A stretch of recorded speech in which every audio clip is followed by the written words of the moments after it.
I mean, the movement in the early 90s was so political.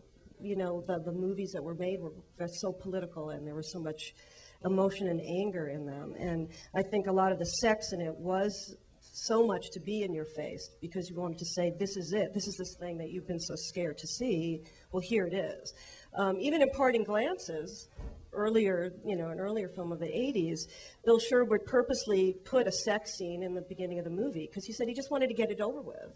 He didn't want people to think about it, wait for it, are they going to kiss or aren't they, and then let them see it. And so he lets them kiss, and they take a shower, and they do all that right away, and then the movie goes on.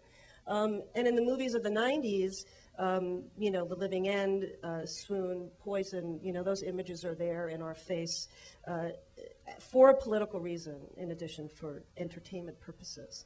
I mean, gay sexual images have always been around, you know, and porn and stag movies have been around since the beginning of filmmaking. You know, gays and lesbians didn't invent sex or cinema, we just made it better. And so, you know, I think it's always been present.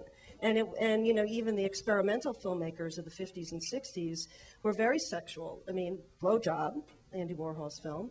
I mean, they weren't necessarily always as explicit, perhaps, as we saw later on, but there was a connection to sexuality that the gay filmmakers had that they really wanted to put out there. I mean, you can look at the movement of queer cinema after those early 90s as a sort of a slight mainstreaming of gay cinema. And I think the whole romantic comedy movement and, you know, some of those things, those types of films were less sort of sexual in the way of being, in the way that we're talking about being provocative. Not that sex scenes didn't exist in that way, but they weren't there to sort of be in your face in the same way.